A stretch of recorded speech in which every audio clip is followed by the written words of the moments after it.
ओम नमो भगवते वासुदेवाय नमः। आज बृहस्पतिवार के दिन सुनिए बृहस्पतिवार संपूर्ण व्रत कथा। बृहस्पतिवार यानी गुरुवार बृहस्पति देव को समर्पित है। इस दिन केले के वृक्ष का और बृहस्पति देव की पूजन चने की दाल, मुनक्के और गुड़ के साथ की जाती है।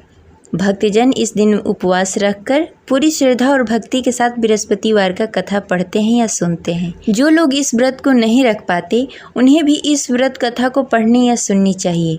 जो इस कथा को पढ़ता या सुनता है उसे सभी प्रकार के कष्टों से मुक्ति मिल जाती है और उससे धन और जन की प्राप्ति होती है।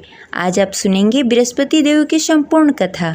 उससे पहले कमेंट में लिखें जय बृहस्पति देव। पौराणिक कथा के अनुसार प्राचीन समय की बात है। भारतवर्ष में एक राजा राज्य करता था। वो बड़ा ही प्रतापी और दानी था। वह नित्य प्रति मंदिर में भगवत दर्शन करने के लिए जाता और ब्राह्मणों और गुरु की सेवा किया करता। उसके द्वार से कोई भी याचक निराश होकर नहीं लौटता। वह प्रत्येक गुरुवार को व्रत रखता एवं पूजन करता, गरीबों की सहायता करता। परंतु यह सब बातें उसकी रानी को बिल्कुल अच्छी नहीं लगती थी। वह न तो व्रत करती और न ही किसी को एक भी पैसा दान में देती थी। वह राजा से भी ऐसा करने को मना किया करती थी। एक समय की बात है, राजा शिकार खेलने के लिए वन को चले गए। घर पर रानी और दासी थी। उस समय गुरु बृहस्पति साधु का रूप धारण करके राजा के दरवाजे पर भिक्षा मांगने के लिए आए। साधु ने रानी से भिक्षा मांगी तो वह कहने लगी, हे साधु महाराज, मैं इस दान पुण्य से तंग आ गई हूँ। इस कार्य के लिए तो मेरे पति ही बहुत हैं। अब आप ऐसी कृपा करें कि सारा धन नष्ट हो जाए तथा मैं आराम से रह सकूं। साधु रूपी बृहस्पति देव ने कहा, हे देवी, तुम तो बड़ी ही विचित्र हो। संतान और धन से कोई दुखी नहीं होता, इसको सभी चाहते हैं। पापी भी धन और पुत्र की इच्छा करता है। अगर तुम्हारे पास धन अधिक है तो भूखे मनुष्यों को भोजन करवाओ, प्याव लगवाओ, ब्राह्मणों को दान दो, धर्मशाला बनवाओ, कुआं, तालाब, बावड़ी, बाग, बगीचे आदि का निर्माण कराओ तथा निर्धन कुंवारी कन्याओं का विवाह करवाओ। साथ ही यज्ञ करो। इस प्रकार के कर्मों से आपके कुल का और आपका नाम परलोक में भी सार्थक होगा एवं तुम्हें स्वर्ग की प्राप्ति होगी। परंतु रानी साधु की इन बातों से खुश नहीं हुई। उसने कहा, हे साधु महाराज, मुझे ऐसी धन की आवश्यकता नहीं है जिसे मैं अन्य लोगों को दान में देती फिरूं, जिसको रखने और संभालने में भी मेरा सारा वक्त निकल जाए। साधु ने कहा, हे देवी, यदि तुम्हारी ऐसी ही इच्छा है तो जैसा मैं तुम्हें बताता हूँ वैसा करना। बृहस्पतिवार के दिन आंगन को गोबर से लीपना और अपने केसों को पीली मिट्टी से धोना। केसों को धोते समय स्नान करना। राजा से कहना कि वो हजामत कराए। भोजन में मांस मदिरा खाना, कपड़े धोबी को धोने के लिए देना। इस प्रकार 7 बृहस्पतिवार को करने से तुम्हारा सारा धन नष्ट हो जाएगा। यह कहकर साधु महाराज रूपी बृहस्पति देव अंतर्ध्यान हो गए। रानी ने साधु के कहने के अनुसार 7 बृहस्पतिवार तक वैसा ही करने का विचार किया। साधु के बताए हुए कार्य करते हुए केवल 3 ही बृहस्पतिवार बीते कि उसकी सारी संपत्ति नष्ट हो गई। भोजन के लिए भी 2 समय परिवार तरसने लगा तथा सांसारिक भोगों से दुखी रहने लगा। तब राजा रानी से कहने लगा कि हे रानी, तुम यहाँ पर रहो, मैं दूसरे देश जा रहा हूँ। क्योंकि यहाँ पर मुझे सभी मनुष्य जानते हैं, इसलिए मैं यहाँ कोई कार्य नहीं कर सकता। मैं अब परदेश जा रहा हूँ, वहाँ कोई काम धंधा करूँगा, शायद हमारे भाग्य बदल जाए। ऐसा कहकर राजा परदेश को चला गया। वो वहाँ जंगल से लकड़ियाँ काट कर लाता और शहर में बेचता।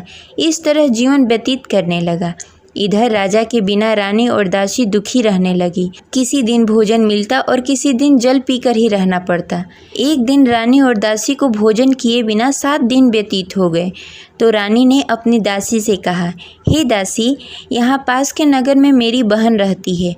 वह बड़ी ही धनवान है। तुम उसके पास जाओ और वहाँ से 5 सेर बेझल मांग के लाओ, जिससे कुछ समय के लिए गुजारा हो जाएगा। दासी रानी की बहन के पास गई। रानी की बहन उस समय पूजा कर रही थी। बृहस्पतिवार का दिन था।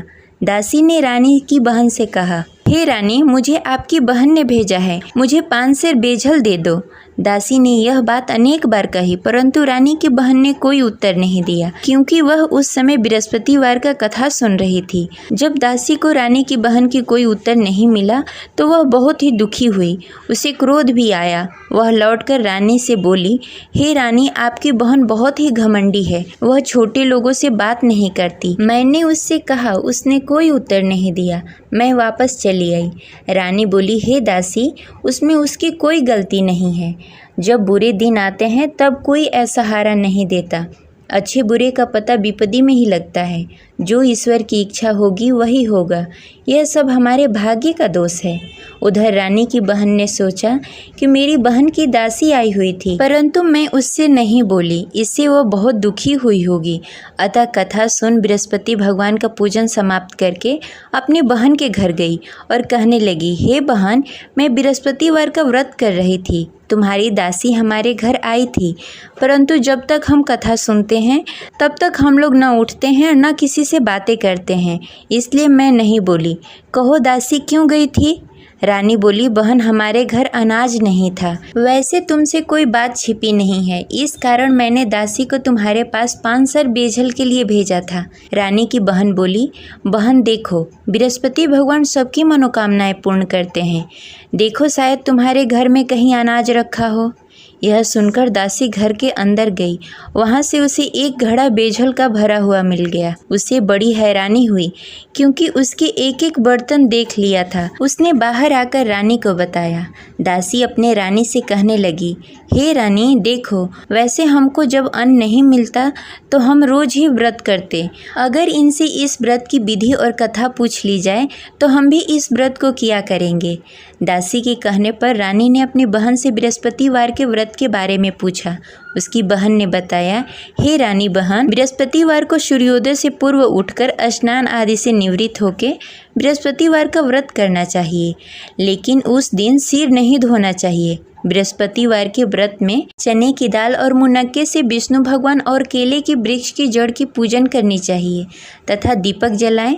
उस दिन एक ही समय भोजन करें। भोजन पीले खाद्य पदार्थ का करें तथा कथा सुनें। इस प्रकार करने से गुरु भगवान प्रसन्न होते हैं और अन्न पुत्र धन देते हैं। इस प्रकार व्रत और पूजन की विधि बताकर रानी की बहन अपने घर को लौट गई। रानी और दासी दोनों ने ही निश्चय किया कि वे बृहस्पति भगवान का पूजन जरूर करेंगी।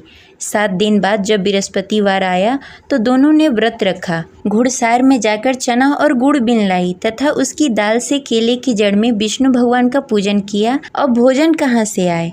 दोनों बड़ी ही दुखी हुई, परंतु उन्होंने व्रत किया था, इस कारण बृहस्पति देव भगवान प्रसन्न थे। वे एक साधारण व्यक्ति के रूप में 2 थालों में सुंदर पीला भोजन लेकर आए और दासी को देकर बोले, हे दासी, यह भोजन तुम्हारे और रानी के लिए है, तुम दोनों करना। दासी भोजन पाकर बड़ी ही प्रसन्न हुई और रानी से बोली, रानी जी, भोजन कर लो। रानी को भोजन आने के बारे में कुछ पता नहीं था, इसलिए वह दासी से बोली, जा तू ही भोजन कर ले, क्योंकि तू हमारी व्यर्थ में हंसी उड़ाती है। दासी बोली, एक व्यक्ति अभी भोजन देकर गए हैं। रानी कहने लगी, वह भोजन तेरे लिए दे गए होंगे, तू ही भोजन कर ले। दासी ने कहा, वह व्यक्ति हम दोनों के लिए भोजन की थाली लेकर आए हैं, इसलिए मैं और आप दोनों ही साथ भोजन करेंगी। फिर दोनों ने गुरु भगवान का नमस्कार किया और भोजन प्रारंभ किया। उसके बाद से वे प्रत्येक बृहस्पतिवार को गुरु भगवान का व्रत और पूजन करने लगी। बृहस्पति भगवान की कृपा से उसके पास धन हो गया, परंतु रानी फिर पहले की तरह आलस्य करने लगी। तब दासी बोली, देखो रानी, तुम पहले भी इस प्रकार का आलस करती थी। तुम्हें धन को रखने में कष्ट होता था, इस कारण सभी धन नष्ट हो गए। अब गुरु भगवान की कृपा से धन मिला है तो फिर तुम्हें आलस्य होता है। बड़ी मुसीबतों के बाद हमने यह धन पाया है, इसलिए हमें दान पुण्य करना चाहिए।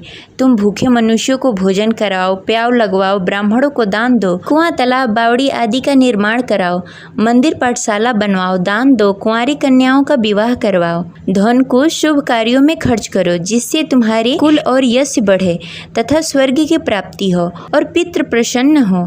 दासी की इन बातों को मानकर रानी ने इसी प्रकार का कार्य करना प्रारंभ कर दिया। जिससे उसका काफ़ी यश फैलने लगा। एक दिन रानी और दासी आपस में विचार करने लगी, न जाने राजा किस दशा में होंगे, उनकी कोई खोज खबर नहीं है। गुरु भगवान से उन्होंने प्रार्थना की और भगवान ने रात्रि में राजा को स्वप्न में कहा, हे राजा उठ, तेरी रानी तुझे याद करती है, अब अपने देश को लौट जा। राजा प्रातःकाल उठकर जंगल से लकड़ियाँ काटकर लाने के लिए जंगल की ओर चल पड़ा। जंगल में गुजरते हुए वह सोचने लगा, रानी की गलती से कितने दुख भोगने पड़े। राजपाट छोड़कर जंगल में आकर रहना पड़ा। जंगल में लकड़ियाँ काटकर उन्हें बेचकर गुजारा करना पड़ा। उसी समय उस जंगल में बृहस्पति देव साधु के रूप में प्रकट हुए और राजा से पूछने लगे, हे लकड़हारे, तू इस सुनसान जंगल में किस चिंता में बैठा है, मुझे बताओ। यह सुनकर राजा के नेत्रों में जल भर आया और साधु की वंदना कर बोला, हे प्रभु, आप सब कुछ जानते हैं। इतना कहकर राजा ने साधु को अपनी संपूर्ण कहानी सुनाई। महात्मा तो स्वभाव से ही दयालु होते हैं। वे राजा से बोले, हे राजा, तुम्हारी रानी ने बृहस्पति देव के प्रति अपराध किया था, जिसके कारण तुम्हारी यह दशा हुई। अब तुम किसी प्रकार की चिंता मत करो, भगवान तुम्हें पहले से भी अधिक धन देंगे। देखो, तुम्हारी पत्नी ने बृहस्पतिवार का व्रत करना प्रारंभ कर दिया है। अब तुम भी बृहस्पतिवार के दिन व्रत रखो। चने की दाल और गुड़ जल के लोटे में डालकर केले के पत्ते में विष्णु भगवान का पूजन करो। फिर कथा कहो या सुनो, भगवान तुम्हारी सब मनोकामनाएं पूर्ण करेंगे। साधु को प्रसन्न देखकर राजा बोला, हे प्रभु, मुझे लकड़ी बेचकर इतना पैसा भी नहीं बचता जिससे भोजन करने के उपरांत कुछ बचा सकूं। मैंने रात्रि में अपनी रानी को व्याकुल देखा। मेरे पास कोई साधन नहीं जिससे समाचार जान सकूं। फिर मैं बृहस्पतिवार की कौन सी कहानी कहूं या सुनूं, मुझको तो कुछ भी मालूम नहीं है।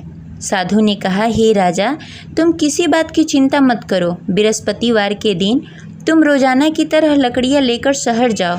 तुम्हें रोज से दुगना धन प्राप्त होगा, जिससे तुम भली भांति भोजन कर लोगे तथा बृहस्पति देव की पूजा सामग्री भी लेकर आओगे। बृहस्पति देव की कथा इस प्रकार है। प्राचीन काल में एक बहुत ही निर्धन ब्राह्मण था। उसके घर में कोई संतान नहीं थी। वह नित्य प्रति पूजा पाठ करता, परंतु उसकी स्त्री बहुत ही मलिनता के साथ रहती। वह न स्नान करती, न ही किसी देवता का पूजन करती।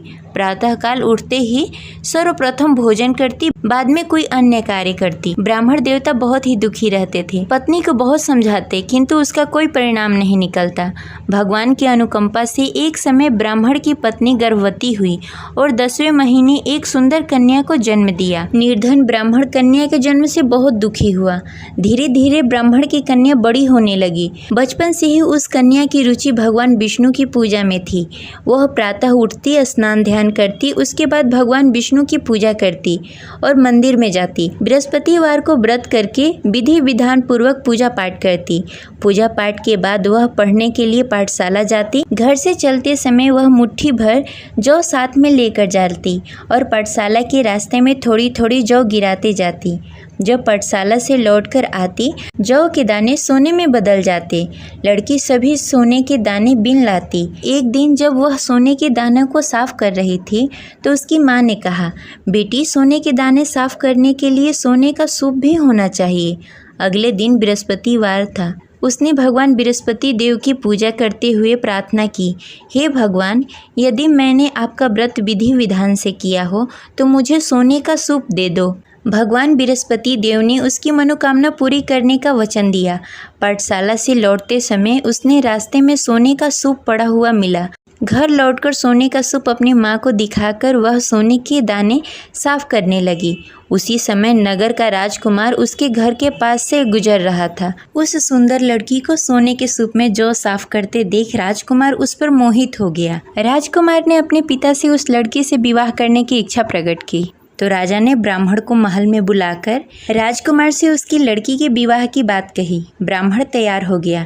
धूमधाम से उस लड़की का विवाह राजकुमार से हो गया। दुल्हन बनकर ब्राह्मण की लड़की महल में चली गई। लड़की के चले जाने से ब्राह्मण फिर से निर्धन हो गया। उसे कई कई दिनों तक बिना भोजन के रहना पड़ा। बहुत दुखी होकर ब्राह्मण एक दिन अपनी लड़की के पास गया। अपने पिता से निर्धनता का समाचार सुनकर उसे बहुत सारा धन देकर पिता को विदा किया। उस धन से ब्राह्मण का कुछ दिनों तक आराम से गुजारा हुआ, लेकिन जल्द ही फिर भूखों मरने की हालत हो गई। ब्राह्मण अपनी लड़की से धन लेने के लिए फिर महल में पहुंचा। लड़की ने पिता की बुरी हालत देखकर कहा, पिताजी, आखिर आप कब तक मुझसे धन लेकर जीवन व्यतीत करेंगे? आप कोई ऐसा उपाय क्यों नहीं करते जिससे आपका घर धन्य धान से भर जाए? ब्राह्मण ने कहा, मैंने तेरी माँ को बहुत समझाने की कोशिश की, पर उसकी समझ में कुछ नहीं आता। उसकी फुहड़ता नष्ट हो तब तो घर की निर्धनता दूर हो। तब कुछ सोचकर लड़की ने पिता से कहा, पिताजी, आप कुछ दिनों के लिए माँ को मेरे पास छोड़ जाओ। तब कुछ सोचकर ब्राह्मण ने पत्नी को लड़की के पास महल में छोड़ दिया। लड़की ने अपनी माँ से कहा, माँ, तुम कल प्रातः उठकर स्नान आदि करके भगवान विष्णु की पूजा करना। पूजा करने से तुम्हारी निर्धनता अवश्य दूर हो जाएगी। लेकिन उसकी माँ ने उसकी कोई बात नहीं मानी। तब क्रोधित होकर लड़की ने अपनी माँ को एक कक्ष में बंद कर दिया। सूर्योदय के समय माँ को उठाकर जबरदस्ती उसे स्नान आदि करवाया। फिर मंदिर में ले जाकर भगवान बृहस्पति देव की पूजा करवाई। कुछ दिनों तक ऐसा करने से माँ की बुद्धि में कुछ परिवर्तन हुआ और वह स्वयं बृहस्पतिवार का व्रत रखने लगी। उसके व्रत करने से ब्राह्मण के घर की निर्धनता दूर हो गई और भगवान विष्णु की अनुकंपा हुई और दोनों पति पत्नी धन संपत्ति पाकर आनंद पूर्वक जीवन व्यतीत करते हुए विष्णु धाम को चले गए। लकड़हारा बने राजा ने उस साधु से भगवान विष्णु देव की यह कथा सुनकर बृहस्पतिवार का व्रत करना शुरू कर दिया और भगवान विष्णु की पूजा करने लगा। उस दिन से उसके सभी क्लेश दूर हो गए। लेकिन अगले बृहस्पतिवार को कामकाज में अधिक व्यस्त होने के कारण उसने भगवान बृहस्पति देव का व्रत नहीं किया। भगवान बृहस्पति देव लकड़हारे से क्रोधित हो गए और उसे भूल की सजा दी। उस दिन नगर के राजा ने नगर में घोषणा करके सबको सूचित किया कि प्रत्येक नागरिक मेरे महल में भोजन करने आए। जो नहीं आएगा उसे अपराधी मानकर भारी दंड दिया जाएगा। लकड़हारा बने राजा ने उस नगर के राजा की घोषणा तो सुनी, लेकिन जंगल से लकड़ी काटकर लाने और उसे बेचने में देरी हो जाने के कारण वह समय पर महल में भोजन करने नहीं पहुंच सका। अतः राजा के सैनिक लकड़हारे को पकड़कर महल में ले गए। राजा ने उसे महल के एक कक्ष में बैठाकर भोजन कराया। उस कक्ष में एक खुट्टी पर रानी का सोने का हार लटका हुआ था। लकड़हारा अकेला उस कक्ष में भोजन कर रहा था। तभी उसने एक आश्चर्यजनक घटना देखी। देखते ही देखते वह खुटी हार को निगल गई। थोड़ी देर बाद जब राजा ने हार को गायब देखा तो लकड़हारे को कारावास में डाल दिया। लकड़हारा मन ही मन अपने भाग्य को कोसने लगा। तभी उसे जंगल में मिले साधु का स्मरण हुआ।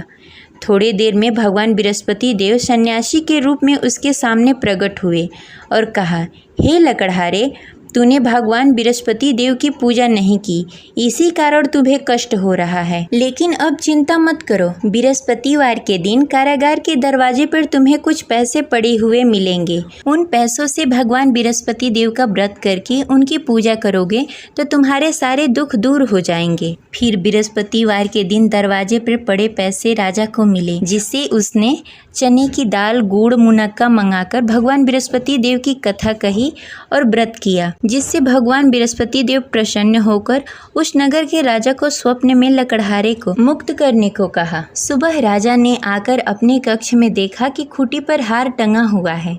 राजा ने लकड़हारे को मुक्त कर दिया, उसे धन और आभूषण देकर विदा किया। लकड़हारा बना राजा उस नगर से चलकर अपने नगर की तरफ चल दिया। जब राजा अपने नगर में पहुंचा तो उसने देखा उस नगर में कुएं, धर्मशाला, बाग बगीचे देखकर बहुत प्रसन्न हुआ। राजा ने किसी से पूछा, ये कुएं, धर्मशाला किसने बनवाए?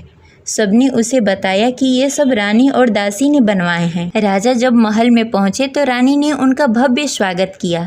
तब राजा ने निश्चय किया कि सप्ताह में एक बार तो सभी बृहस्पतिवार का व्रत तथा पूजन कर सकते हैं, परंतु मैं प्रतिदिन व्रत किया करूँगा तथा दिन में 3 बार कथा कहूँगा।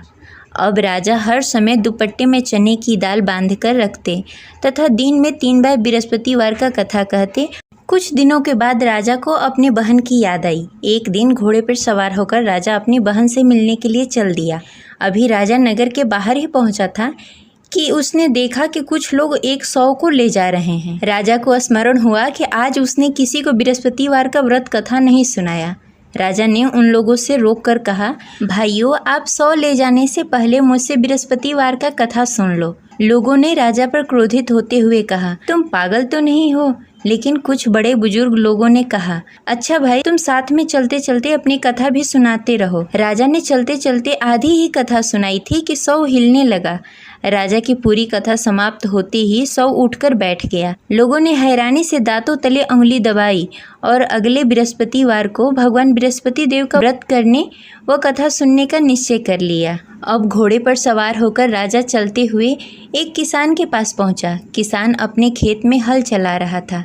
राजा ने कहा, अरे भाई, मुझसे बृहस्पतिवार का कथा सुन लो। किसान झुंझलाकर बोला, अरे भाई, देख नहीं रहे, जितनी देर मैं तुम्हारी कथा सुनूंगा उतनी देर में तो पूरी खेत में हल चला लूंगा। राजा निराश होकर चला गया। तभी किसान का बैल लड़खड़ा के गिर गया और किसान के पेट में भी जोरों से दर्द होने लगा।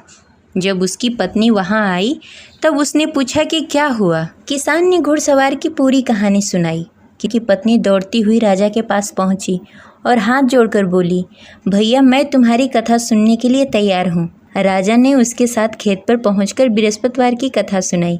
तभी बैल भी उठकर खड़ा हो गया और किसान के पेट का दर्द भी तुरंत ठीक हो गया। राजा वहां से अपने घोड़े पर सवार होकर अपने बहन के घर पहुंचा। तब राजा की वहां बहुत आव भगत हुई। अगले दिन सुबह उठकर राजा ने देखा घर के सभी लोग भोजन कर रहे हैं। किसी भूखे को बृहस्पतिवार का कथा सुनाए बिना राजा कभी भोजन नहीं करता था। उसने बहन से कहा, बहन, क्या घर में कोई ऐसा व्यक्ति है जिसने भोजन नहीं किया हो? उसकी बहन ने बोला, भैया, हमारे घर तो क्या, आपको पूरे नगर में कोई ऐसा व्यक्ति नहीं मिलेगा जिसने सुबह सुबह भोजन नहीं किया हो। तब राजा ने बहन के घर से निकलकर उस नगर में बिना भोजन किए हुए व्यक्ति की तलाश करनी शुरू की। एक गडेरिये के घर में उसका बेटा बीमार होने के कारण भूखा रह गया था। राजा ने उसको जाकर बृहस्पतिवार का कथा सुनाया। कथा सुनते सुनते गडेरिये की बेटी की बीमारी भी ठीक हो गई। सबने राजा की बहुत प्रशंसा की। एक दिन राजा ने अपनी बहन से कहा, बहन, अब हम अपने घर जाना चाहते हैं, तुम भी हमारे साथ चलो, कुछ दिन वहाँ रहकर लौट कर आना। राजा की बहन ने अपनी सास से पूछा तो सास ने ताने देते हुए कहा, बहू, मायके जाना हो तो अकेली जाना, मेरे पोतों को लेकर नहीं जाना। तुम्हारे भाई की कोई संतान नहीं है, कहीं तुम्हारी भाभी मेरे पोतों को भी जादू टोना न कर दे। दूसरे कक्ष में बहन की सास की बातें सुनकर राजा दुखी मन से अकेले ही अपने नगर को लौट गया। रानी ने राजा से कहा, आप तो अपनी बहन को साथ लाने गए थे, फिर बहन को साथ क्यों नहीं लेकर आए? तब राजा ने दुखी होते हुए कहा, रानी, हम निसंतान हैं, इसलिए कोई हमारे घर आना पसंद नहीं करता। रानी ने राजा को समझाते हुए कहा, मैं बृहस्पति देव ने सब कुछ दिया है, अब भगवान बृहस्पति देव हमें संतान भी अवश्य देंगे। बृहस्पतिवार को विधि पूर्वक व्रत करते हुए राजा और रानी ने भगवान बृहस्पति देव से संतान के लिए प्रार्थना की। कुछ दिनों के बाद ही रानी गर्भवती हो गई। 10वें महीने रानी ने एक सुंदर बालक को जन्म दिया। राजा रानी जीवन प्रयत्न बृहस्पतिवार का व्रत करते रहे। उनके घर में धन धान्य की वर्षा होती रही। इस तरह अनंत पूरक जीवन यापन करते हुए राजा रानी भगवान बृहस्पति देव की अनुकंपा से मोक्ष को प्राप्त हो गए। बृहस्पतिवार को विधि पूर्वक व्रत करके जो स्त्री पुरुष भगवान विष्णु की पूजा करते हैं, उनकी सभी मनोकामनाएं पूर्ण होती है। जय बृहस्पति देव।